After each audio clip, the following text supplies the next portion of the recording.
Now the break-even point, break-even analysis.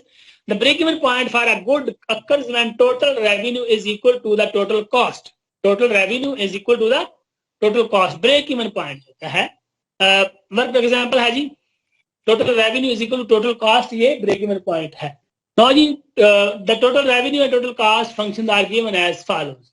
TR is equal to 3Q and TC is equal to 10 plus 2Q. तो total revenue जो है वो यहाँ जैसे कह रहा है कि क्वांटिटी एक यूनिट जो है उसकी कॉस्ट 3 हो तो 3Q बन जाएगा, जबकि टोटल कॉस्ट जो है वो एक यूनिट की जो कॉस्ट प्लस 10 जो है वो फिक्स कॉस्ट है. तो टोटल रेवेन्यू ये जो अगर हम सेल कर रहे हों जैसे TR इज इक्वल 3Q है तो इसका मतलब है कि हम एक यूनिट बेचेंगे तो $3 का हमें बेनिफिट होगा, प्राइस रेवेन्यू मिलेगा. और टोटल कास्ट कितनी आएगी? एक यूनिट प्रोड्यूस करने पे $2 लगते हैं, जबकि $10 हमारी फिक्स्ड कॉस्ट थी. अब यूं समझ लें कि अगर हमने कोई भी कारोबार शुरू करना हो तो हमें कुछ फिक्स्ड कॉस्ट जो है बर्दाश्त करना पड़ेगी. मिसाल के तौर पे हम एक दुकान बनाएंगे, एक वहां पे स्टॉल लगाएंगे, बाद में पर यूनिट कॉस्ट जो आएगी, जो फॉर एग्जांपल एक जो है पेयर शूज का उसकी कॉस्ट कितनी आई है, तो वो फिक्स कॉस्ट के लिए जो है उसकी जो मशीनरी लगाई गई या वगैरह वगैरह. अगर तो हम सिंपल शॉपकीपर है तो हम एक शॉप जो है वो उसका किराए पर लेंगे, जो भी है उसको परचेज करेंगे या बनाएंगे, फिक्स कॉस्ट आ जाएगी. उसके बाद वहाँ पे डिफरेंट चीजें और होती हैं जो हम उसको करते हैं, जैसे सेल्समैन जो है उसकी हम तनख्वाह दे रहे होते हैं और चीजें होती हैं, तो वो सारी फिक्स कॉस्ट में आती है. तो उसकी जो बाकी पर यूनिट कॉस्ट है, हमने एक जूता जो $2 का खरीद लिया तो ये 10 plus 2Q बन गया.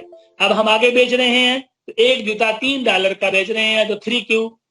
तो total revenue is equal 3Q and total cost is equal to 10 plus 2Q.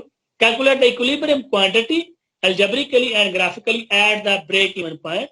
And B है calculate the value of total revenue and total cost at the break even point.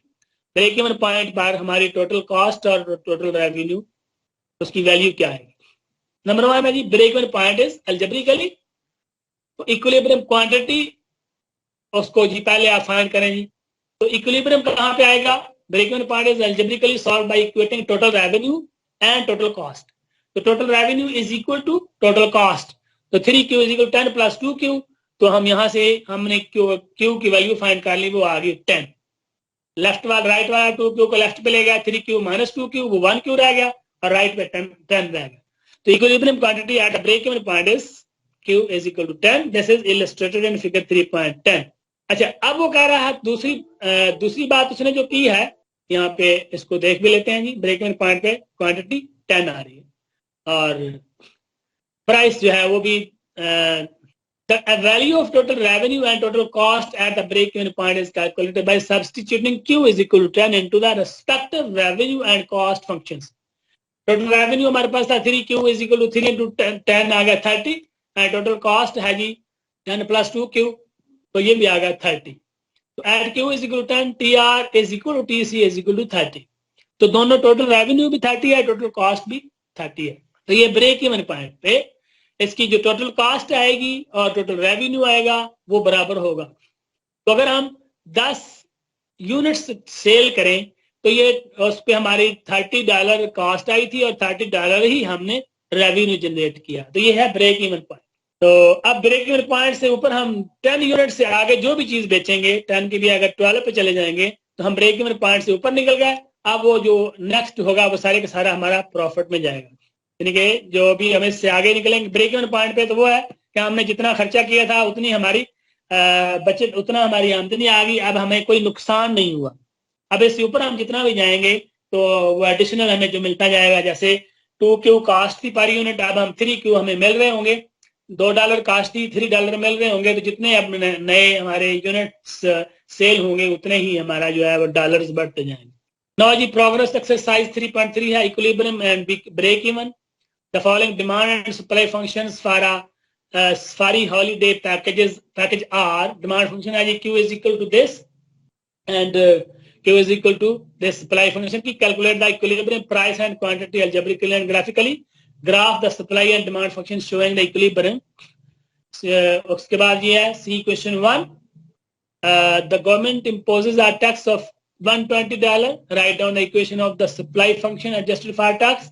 Hence graph it on the diagram in 1B. अच्छा जी, ये ऐसे ही तीसरा भी है, चौथा भी उसमें वही चीजें दी हुई हैं, पांचवा जी छठा भी उसमें ऐसी चीजें हैं। 7 है जी, a firm which makes travel alarm clocks has a total cost of function TC. If the price of the clock is $6.6, write down the equation of the total revenue function. Calculate the number of clocks which must be made and sold to break even. तो ये break even point वाली बात जो है इसने की है। Total cost आ गई है, टोटल रेवेन्यू वाली जो हमारे पास $6.6 है, तो TR is equal to 6.6 into Q आ जाएगा। जितने यूनिट सेल करेंगे उतने ही $6.6 हमें रिसीव हो जाएंगे। तो इसकी जो है हम ब्रेक इवन पॉइंट भी निकाल सकते हैं, दोनों को TR is equal to TC करके। 8 है जी, find equilibrium price and quantity for each good. ये उसने दोनों वो जो मिक्स जो सब्स्टिट्यूट गुड्स और उसकी बात कर ली है। The supply and demand function for complementary goods, jeans and shirts, are given by the equation. P of dx is equal to this and P of dy is equal to this. P of x is equal to this and P of s of y is equal to this. Find the equilibrium price and quantity for each good. x के लिए भी और y के लिए भी quantity भी find करेंगे और उनकी प्राइसेस भी फाइंड करेंगे। P of x, P of y, Q of x, Q of y, ये चार चीजें हमने फाइंड करनी है। ये हम पहले भी कर चुके हैं, तो इंशाल्लाह आप लोग ये कर लेंगे।